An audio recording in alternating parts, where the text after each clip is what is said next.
There has been two scripts, one for the president, another one for the deputy president, and this thing will hit them up. If they don't work on this, I can guarantee you that it is going to be a very bumpy road for the two. Majivuno yetu yawe tajiri kwa makabila yo.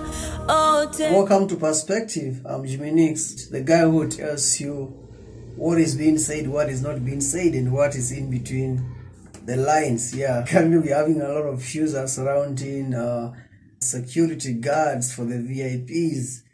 I think it's something of no contention because, of course, your office needs security. I understand there are people who may hold grudges against some of the leaders who have been serving in office, and it is very clear in our constitution that there has to be security for ex-officials of the government, the VIPs, of course. So I don't understand why there is so much commotion around this and the views around the whole thing, because obviously you're not going to keep the same numbers you had while you were in office. I mean, you don't expect President Uhuru to have all the security he used to have when he was in office. And of course, it is not like the security has been withdrawn. No, it is just scaling down. That is understandable. And as long as it is happening for the constitution, then I do not see where the problem is. When we had the same issues for Ruto, it was different because Ruto was in office, all right? He was still the VP. So to have scaled down is out of change guard here and there, that would have brought some concerns because he was still in office back then. It would raise eyebrows. But now we are talking about different scenario. You should not be comparing the scenario of deputy president when security guards were altered or they were scaled down and so forth. And Matiang'i came very strongly to defend it that time. That is different case because the deputy president was still in office.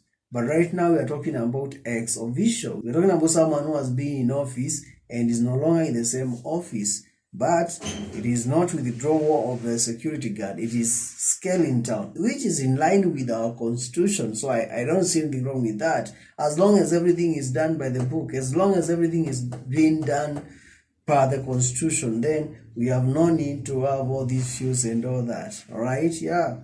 So interfering with this security would have raised questions.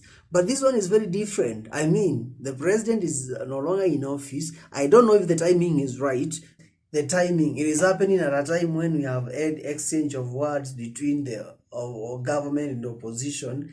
And we are having Uhuru, who we are not even understanding. Who understands Uhuru? Right now, I wouldn't say we understand Uhuru because Uhuru has been given a role by the government and he has accepted.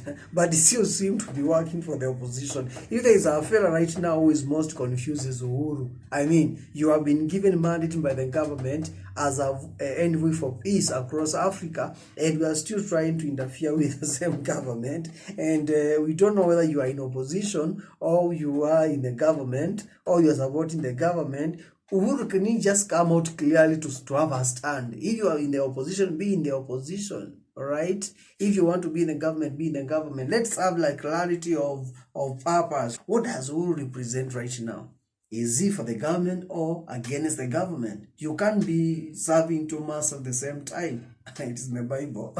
When Ruto was deputy president and there was scaling down or there was uttering of guards here and there, that would have brought an issue because he was still in office. Right now, Uhuru is not in office, and by the constitution, there has to be a scaling down. When we have scaling down of security guard, during a period when there is exchange of word between the government and the opposition, and with Uhuru being seen like he is in the opposition, yet he has been given a position to represent the government as an envoy for peace across Africa. I think there is something that Uhuru need to learn from Kalonzo. When Kalonzo was in opposition and Uhuru appointed him to become envoy for peace across Africa, Kalonzo started to support the government. I think Uhuru need to learn a thing or two from Kalonzo because Kalonzo has been in the same position whereby he was in opposition and he was appointed by Uhuru himself to become envoy for peace across Africa, more so to the great people of the Republic of South Sudan. And Kalonzo concentrated on that. Uhuru Muigai Kenyatta need to make his mind. He need to make a decision whether he want to be to work as an envoy for peace across Africa, or he want to be in the opposition to oppose the government, because you can't do the two at the same time. All right, because here is the thing. Can you imagine someone who is fighting the government and at the same time you are going out there to represent the government? That is confusion. We need clarity. We need clarity. Let there be clarity. The same thing. We also need the whole tug of war did not start just now. It started way before pre-election, and it has tagged along after election. And even when there was inauguration of the president and his deputy, we had a very confusing situation whereby the deputy was attacking Uhuru Muigai Kenyatta. On the other side, the president was praising Uhuru and appointing him to become peace envoy for Kenya across the rest of the African countries.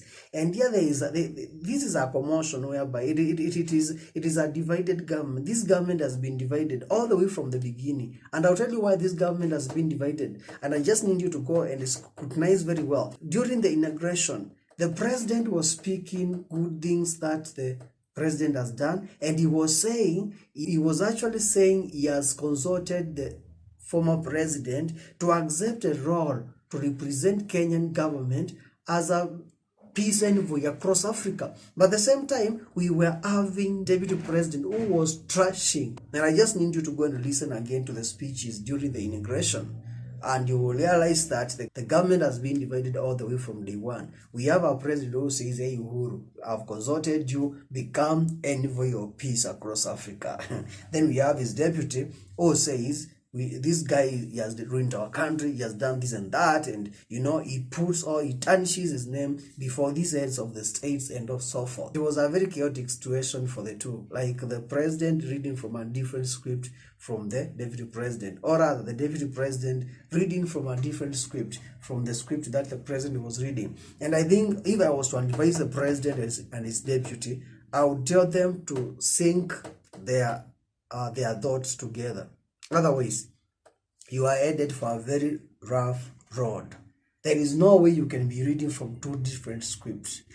And this is not the only case we have seen. I remember when the president was attending a conference across in the USA, and he was talking about climate change and how we need to preserve and and the deputy president was already saying people should go to the mountains and they start farming, they start of course he changed the story later, and it is there, it's on social media, it's all over on YouTube. It's not something that I'm creating here. There has been two scripts, one for the president, another one for the deputy president, and this thing will hit them up. If they don't work on this, I can guarantee you that it is going to be a very bumpy road for the two.